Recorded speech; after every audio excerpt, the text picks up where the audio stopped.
guys, thank you for watching. With Halloween over now, I wanted to make a video to talk to you guys about the 5 candies that I would stay away from that I know all of you are gonna have stocked up in your kitchen, because what do we do in America? We overbuy. People don't mind overspending on Halloween candy because why?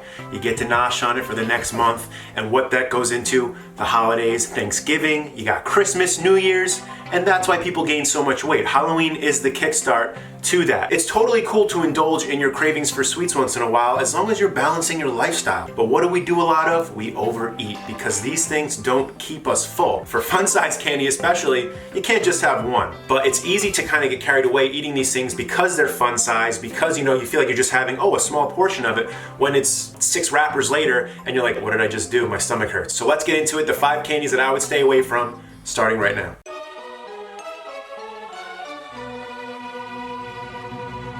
Number 5 is going to be M&Ms. Notice, and even in a big bag of M&Ms, not a lot comes in there. I mean, they're easy to eat, they're very, very small. It's a cheap made milk chocolate. What really gets me is the artificial coloring on the outside. Now, I'm gonna read you guys the ingredient list. Milk chocolate, all right? And then it goes into, in parentheses, of what the milk chocolate's made of.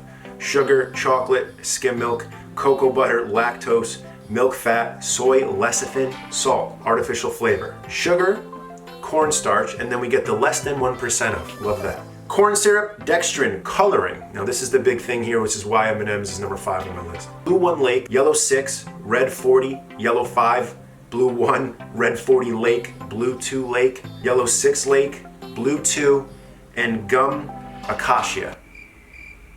It's a lot of lakes. You can't go crazy on these things, because at the end of the day, the truth is, it's a lot of artificial coloring, and we know artificial flavors and colors, they're a detriment to our health. Definitely something you can indulge in once in a while if you want to satisfy a sweet craving. I am not shaming candy here, but eating these things in moderation is best.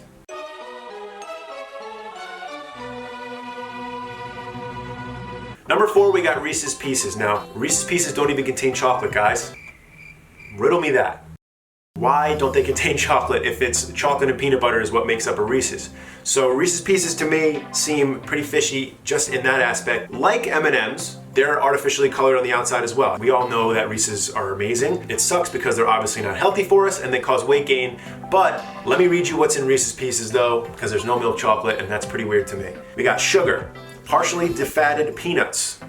Partially defatted peanuts. Partially hydrogenated vegetable oil, which in parentheses has palm kernel and soybean oil. Reduced minerals whey, corn syrup, artificial color, in parentheses we got the lakes, yellow 5 Lake, red 40 Lake, yellow 6 Lake, blue 1 Lake. Salt, resinous glaze, soy lecithin, modified cornstarch, carnauba wax, vanillin, artificial flavor. As we know about ingredient lists, the first thing that's on the list is what it's made up of most. And in this, it's sugar, and then partially defatted peanuts, which I guess makes up the peanut butter. But what jumps out to me are the lakes, and that's just a common thing for me. I just feel like the artificial coloring is what really causes me to steer away from certain candies. That's why these things are making my list. Now that Halloween is over, let's not reach in the candy jar for M&M's so much, or Reese's Pieces, due to the fact they contain so many GMOs from sugar and soy, and also so many artificial flavors and colors.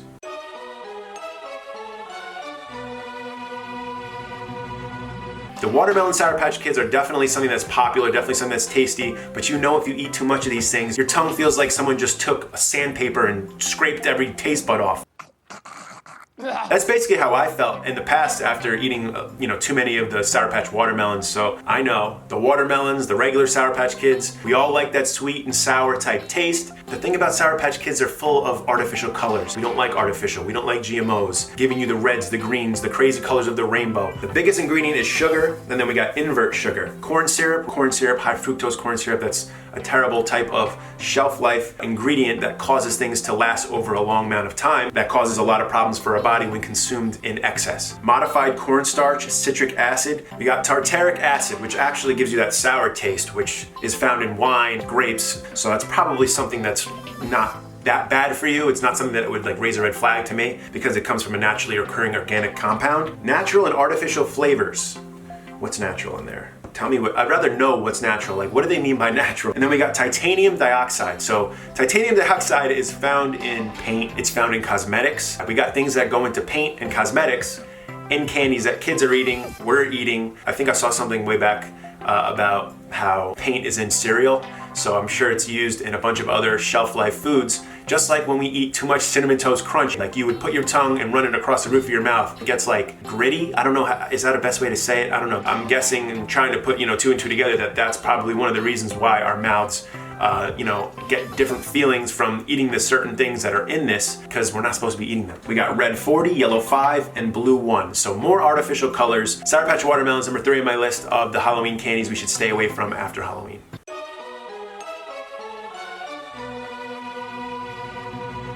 Skittles. Sugar, corn syrup, hydrogenated palm kernel oil. And then we got the less than 2% of citric acid, tapioca, dextrin, modified cornstarch, natural and artificial flavors. And then we got the artificial colors. Red 40 Lake, titanium dioxide, red 40. Yellow 5 Lake, yellow 5. Yellow 6 Lake. Yellow 6 Lake is a good lake to go to in the summer with your family. I've been going there for the past 10 years, do a lot of banana boating. It's a lot of fun. Yellow 6, blue 2 Lake, blue 1 Lake, sodium citrate, and we got carnauba wax. To give you a little insight on carnauba wax, it's also found in paint.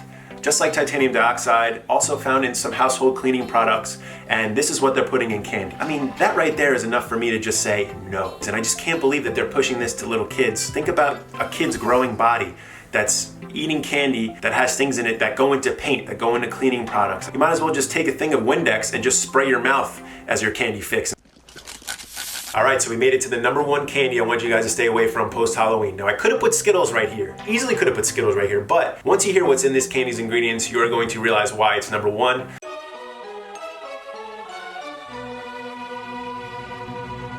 Candy corn. Candy corn has 12 ingredients, and it's got 4 different types of sweeteners. Sugar, corn syrup, dextrose, and honey. That's a lot of sugar, guys, for one little piece of candy. It's also got all of those food dyes in it, the same thing that's been going with this whole list. Yellow 6, yellow 5, and red 3.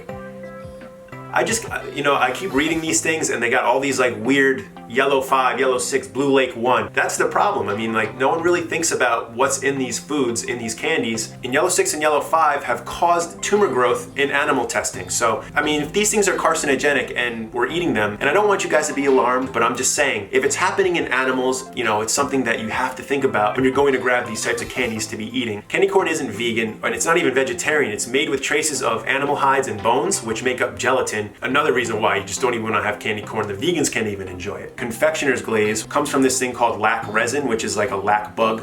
It's this red bug from Asia that they use, I guess. Blue 1, more color dyes. All of this stuff is just stuff that I would really not have so much of after Halloween, especially other candies too. I'm sure there could be a whole list of 50 candies that we could talk about that probably aren't good for us, but I wanted to really spotlight the color dyes and the artificial flavoring that goes into these candies, because not only are those ingredients bad for us, but it's whatever else is going into them as well. Titanium dioxide, the carnauba wax, all that stuff that's used in household cleaners and paints. So it's all kind of hand in hand with this list as far as what is in these candies and why they're so unhealthy for us if we eat way too much of it. If you want to enjoy sweets, you want to enjoy things like candy, regardless of what candy it is, just make sure you're someone who's eating a healthy diet as well. If you're someone who doesn't, you smoke cigarettes, you drink alcohol, you eat fast food, and you're eating candy, and potato chips, a lot of processed foods, obviously you're going to be having an unhealthy diet and your body is going to show you that. That does it for my list, guys. With Halloween now over, you're going to have a lot of candy at your disposal, so try to keep it in mind when you're reaching over the next couple months. Let's not just keep it for January and say, oh, in January I'll start worrying about my diet.